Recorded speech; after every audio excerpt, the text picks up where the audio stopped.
What's up, everyone? This is Silver Slayer, and welcome to your daily silver stacking video. Thank you for tuning in. Ladies and gentlemen, let me just tell you something real quick. If you're not subscribed, then you really should be. And I don't say that for my sake. I truly don't. Investing nowadays is much different than it was. You have to be paying attention. There's so much news, so much information coming out daily that if you're not kept in the loop, you could be heavily set back at a disadvantage. Imagine someone sitting on their couch, they don't ever pay attention to the precious metals markets or what's affecting the price or how the price is changing or they're just not paying attention compared to someone who's getting that daily dose, understanding what the markets are doing, where they're going to be heading, and then that person can be adjusting, adapting, reflecting upon their stack, tweaking their stacking strategy. Right? That's what is that's investing. Investors make strategic decisions based off information. If you're not getting any of that information, like that guy sitting on the couch, you're going to be put at an extreme disadvantage. That's gambling. Gamblers just throw money at something, hoping it sticks with the odds against them. Investors make strategic decisions and try to put the odds in our favor. So I cover daily stuff, a wide variety of stuff. I do giveaways, I do unboxings, I do tutorials, I do everything. And I say that because with the couple of years and even past years, people that didn't pay attention were definitely at a setback. The way you used to be able to invest is much different than today. I even asked my local coin shop owner that, and he said it definitely is, right? Speculation. We have younger generations of new money coming in from new eyes. Now, when we're applying the gold and silver standard to today's world, it's much different. We know in 1971, when they got rid of it, things changed dramatically. There's no way a fiat-based system can survive without it backing anything. But guess what? The fiat-based system wasn't supposed to survive.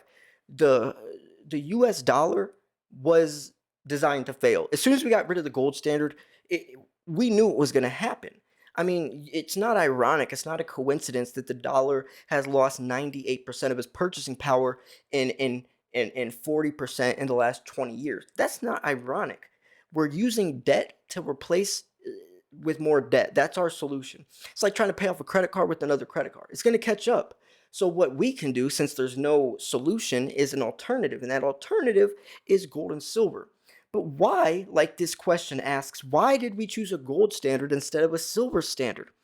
Doesn't make sense. Why do bankers look at gold as this almighty royal metal when silver is much more beneficial? Why is gold 80 times more valuable than silver when gold is only meant for jewelry and coins and watches when silver is literally making the world go round? Silver is used in everything from the solar panels that's going to keep our world, out of global warming and even in the electric vehicles, right? It's used in everything. Gold, not so much. Silver is much more essential. So why is gold that much more valuable? Well, I'll tell you, that's because it's been devalued by man. Gold to silver ratio 2.5 to 1 for 2.5 parts silver equals 1 part gold in biblical times, ancient times. Then it was 8 to 1 for thousands of years because that's what it comes out of the ground. 1930, FDR gets in office, changes it from 16 to 1 to 75 to 1, single-handedly devaluing silver. And that's what this article kind of goes over is there was no thought behind why they chose gold instead of silver. It doesn't make sense. And that's what this article portrays. And I do want to go into this and kind of also ask what your thoughts on about gold are. So let's jump into this. Please like the video. Please leave a comment. Even if you just say, hey, what's up? It helps the video get recommended. So let's jump into this. So among those who support the end of government fiat money, it's not uncommon to hear and see claims that gold is the best money or natural money, or the only substance that's really suited to be a commodity. In many of these cases, when they say gold, they mean gold and not silver, platinum, or any other precious metal, right? Naturally, one can expect to encounter these claims among those who have made a living out of promoting gold and gold-related investments for commercial purposes, right? And I've covered so many of these articles that pump gold so hard, but definitely take a crap on silver. And you always see the same narrative. they mislead, use misinformation, or tweak words, and that's mainly because they have emotional attachment to gold. They can't think realistically or rationally because that's their gold is what they stand for. See me, yes, my name is Silver Slayer, but if and there is some points that gold has that silver doesn't. You can fit $100,000 worth of gold in a shoebox. You can't do that with silver. So yes, gold still does have its benefits, but when we're looking at the reality of where the economy's headed, silver makes much more sense. And that's not me being biased, that's just a fact. Naturally, one can expect to encounter these claims among those who have made a living out of promoting gold. So this is, for example, consider Nathan Lewis's 2020 article at Forbes titled "Gold Has Always Been the Best Money." Lewis contends that gold and not silver is obviously the best money and that its adoption as the metal behind the 19th century gold standard was more or less inevitable and based on the alleged intrinsic superiority of gold as money. I mean, it doesn't really make sense. Intrinsic superiority. Gold, I mean, silver is much more superior than gold when you're looking at its intrinsical value. In the late 19th century, a financial, and I say that because silver is the most highly conductive metal for thermal conductivity, electricity, even light sensitivity. Nothing performs as good as silver. In the late 19th century, a final decision had to be made between gold and silver. People chose gold, and silver, which had for thousands of years traded in a stable ratio with gold, lost its monetary quality and became volatile. Now, why did they choose gold and not silver? It really doesn't make sense. Lewis presents this as an event that was as natural as people choosing to ride in automobiles rather than on the back of donkeys. Choosing gold over silver is progress, just like getting rid of the horse and buggy. Lewis insists that a final decision had to be made between gold and silver, and that people chose gold. This leaves a lot unsaid, and it does. Right? Why did they choose gold? You're not explaining anything. I love that this guy writing the article it has the same idea. Why exactly did they make the decision to have gold? Couldn't both metals serve as money? And moreover, who made the decision? Lewis says it was people who made the decision. But which people? Right? It wasn't. It's not as black and white. There's a lot of context left out, and it wasn't a rational decision. Obviously, there was more at play than the eye can see. As we will see, this narrative around gold's inevitability as the dominant metallic money in the 19th century is an unfounded one. Gold's preeminence was never inevitable, inexorable, or based on some sort of natural law of money. Rather, the rise of gold resulted from a number of historical events peculiar to certain time and place. These include geopolitical issues, increasing global gold supply, political efforts to increase foreign trade, and the fixed exchange ratio between gold and silver. In other words, the marketplace was not necessarily the driving factor behind the turn of gold. Had it not been for this government meddling designed to control gold and gold standard, we might still be living in a world of true currency competition today. A world of competition between gold, silver, and anything else the market actors might find to be useful as a general means of exchange. And even Donald Trump has jokingly talked about bringing back the gold standard. That's not possible, obviously, but I do think that we could figure out a way, kind of like GSX.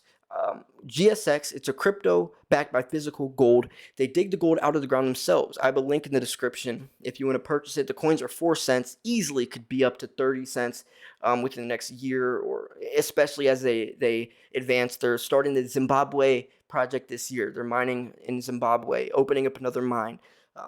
Besides from this company being extremely revolutionary, if you want to invest, the link's in the description. But I think we're going to start seeing more types of situations like that, where crypto backed by physical gold, silver backed by crypto backed by physical silver. I don't think we could go back to an actual gold standard or even a silver standard, just because of the way the economy is, and we're switching into this new digital era, right? Cashless nations, mobile banking, Bitcoin ATMs, everything's a swipe of a card. Go to the grocery store, see how many people you see paying with cash. It's all digital now. So I do see things like GSX coming out that would be more relevant as a currency. Not saying that that would be, but Apollo FinTech actually is creating their own national worldwide banking system. Um, but I don't think that the gold standard coming back is realistic. That's my point. That's basically my point. I don't see how it's possible.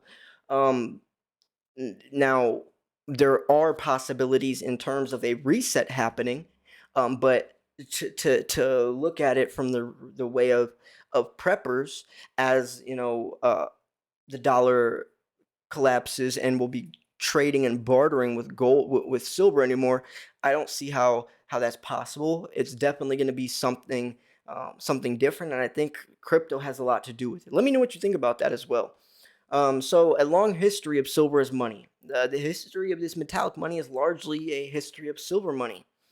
Going into the distant past, of course, we find that silver coins were in continual use from the ancient world well into the 19th century. See, gold coins were indeed used as stores of value and as money, but silver coins were the coins most often used because silver coins were more numerous and appropriate for ordinary daily transactions than were gold coins.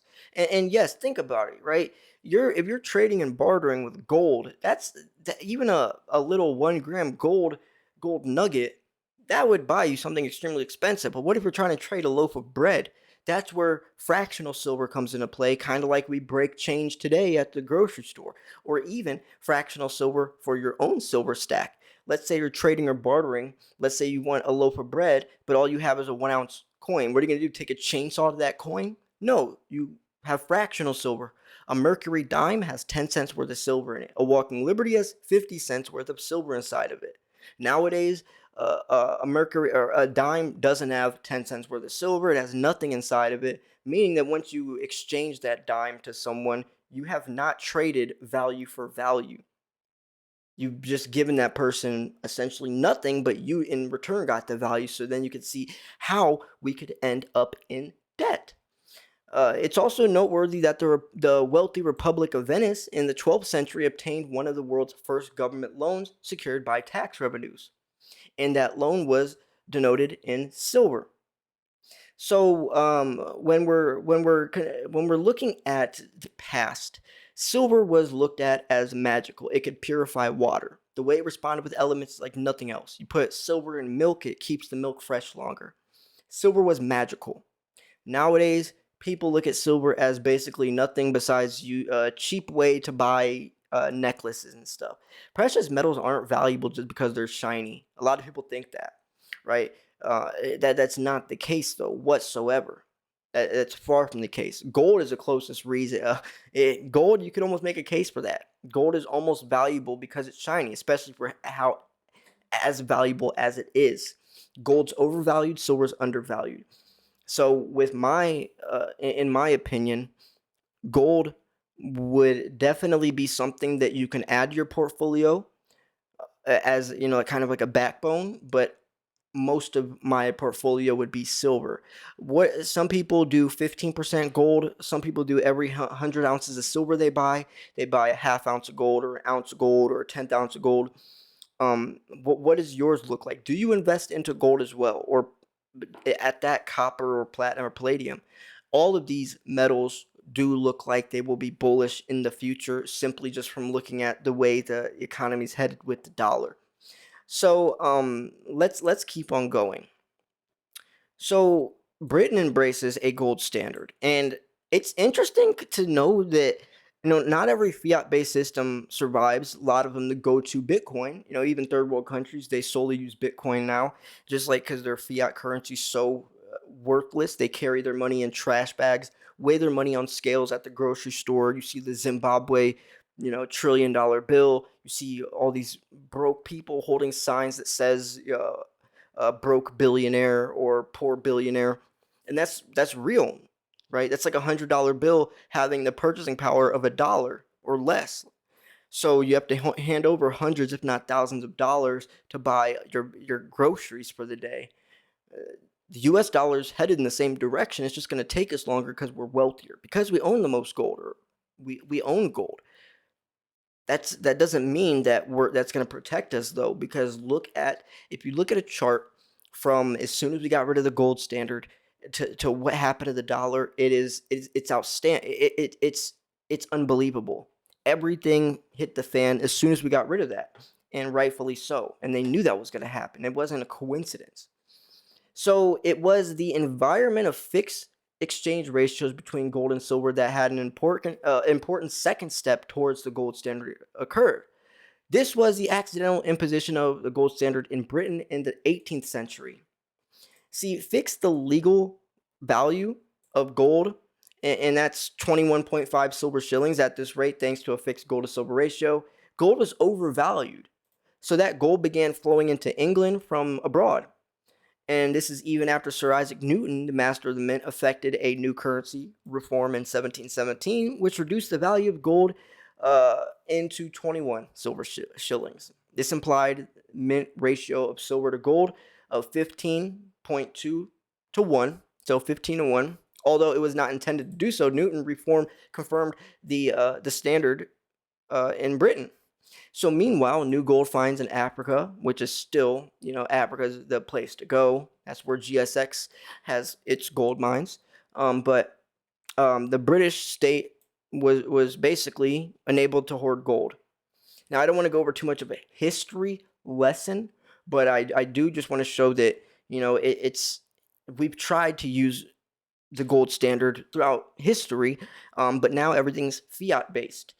Can we go back to a gold standard? No. What could we do to fix our monetary problem? We would have to reset. We would have to push a reset button and find some way decentralized to still bring wealth. Bitcoin and gold are very similar. Taking the power away from the government. Bitcoin's decentralized. Silver is basically decentralized. As soon as you buy a physical ounce of silver, you're in control. You took the power away from them, put it in your own hands. That's also why silver is a direct threat to the dollar. Bitcoin's the same thing. So I do see that if we want a financial system to succeed without shady corruptness happening behind the scenes, because the blockchain stores every transaction publicly, we would have to do something like that. Heading back to GSX, which is a crypto backed by physical gold. So it's decentralized on both aspects. Moreover, the government invented fixed gold ratio, or the fixed gold to silver ratio would prove to be a key political factor. So, like they said, it's 15 to 1, basically 16 to 1 for thousands of years. So this is an important part of this article. There's nothing natural about the triumph of gold. With the demise of silver, gold supporting pundits and scholars immediately began to paint silver as somehow less civilized than gold, and the gold standard as a sign of progress. The reality, however, is that the monometallic gold standard was a result of historical circumstances, right? Interest group pressures, the great power politics. It was not an inherent part of some alleged march toward progress or civilization. If the people, quote unquote, chose gold as sole metallic standard, it was because governments had created an untenable situation with fixed exchange ratios. Moreover, the embrace of regimes of either a gold standard or a silver standard over time had led network effects in international trade that induced governments to embrace the same standard as their trading partners. In all of this, we find no natural law or market law that points to gold as the best money within an unhampered market. Instead, we see the fingerprints of government intervention everywhere. And exactly, there's a reason why, and I'm sure it's much deeper and more sinister at put than than just saying that, oh well, they made a choice. But why, and what people made a choice, right? Why did they make this choice, and who did, and for what reason?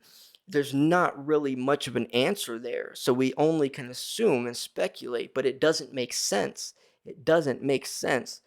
Silver would make a lot more sense. Why don't banks look at silver as money anymore? Why do they only see gold as money? Why is gold the only commodity when silver is much more valuable? Silver is a monetary metal and an industrial metal. It still follows what gold does. So to detach silver as a monetary metal, even though it still moves exactly with gold, is even more silly if you think about it.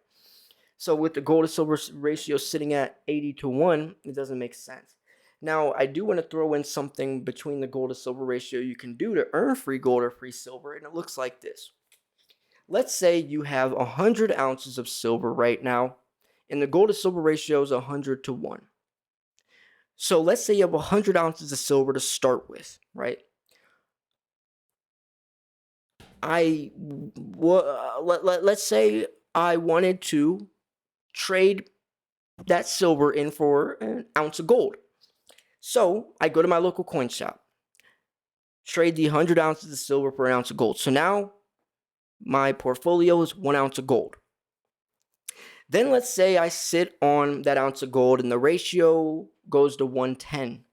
So now I could trade that ounce of gold for 110 ounces of silver. So I started with 100 ounces of silver, and now I have 110 ounces of silver without spending a single penny out of my pocket. I literally just made 10 ounces of silver without spending a single penny. And it can work the opposite way as well. Start with an ounce of gold, trade it for 100 ounces of silver, then the ratio goes down to 90 to 1 or 110 or whatever you want, and you could trade it back and literally just earn free gold or free silver by trading at the right times. Now it's very tricky. You have to use only bullion as cheap as you can, or you'll get the crap beat out of you with the premiums involved. So I mean, nowadays it's going to be a lot harder since there is many premiums on silver. But if you are someone that can get cheap prices and likes to work the ratios, it's a great way to add to your portfolio. Is it hard? Yes. You never know when the tops are. You never know when the right time to trade is, but it's definitely something that people do. Just wanted to throw that in there as well. So anyways, yeah, I'm going to wrap this video up here. If you thought this video was 1, educational, 2, informational, 3, at least entertaining, make sure to hit the like button. I post daily videos. If you want to invest in the GSX, since we are talking about gold in this video, I'll throw that in there. The link's in the description. You get a bonus. Coins are 4 cents. The minimum purchase is only like $5 or something, maybe even less. I see that coin doing very well. And for obvious reasons, I even wrote a description. There's a little description of GSX in the description if you want to check out more of why I'm invested into it and why I think you should too. I'm not telling you you have to, but it's definitely something I would look at when we're talking about investing and not gambling. They make strategic decisions based off information. So yeah, link to this article will be in the description. When I say 2022 is going to be an amazing year, I'm not just saying that for no reason. There is a reason. I've already been working on stuff. Literally, this stuff has never been posted on YouTube. I'm taking things to the next level. My motto is I'm going to innovate the world of precious metals like we've never seen, and I can promise you this year I'm doing that, and I already have been working on it. I'm not going to be one of those people, oh, my New Year's resolution is to do this. I mean, it's already happening. It's already been recorded. I'm already putting together this stuff. I've already been having the meetings. This is serious stuff that's going to be game changing, and I hope you're along for the ride. Thanks for tuning in. This was Silver Slayer. I'll see you guys soon. Peace.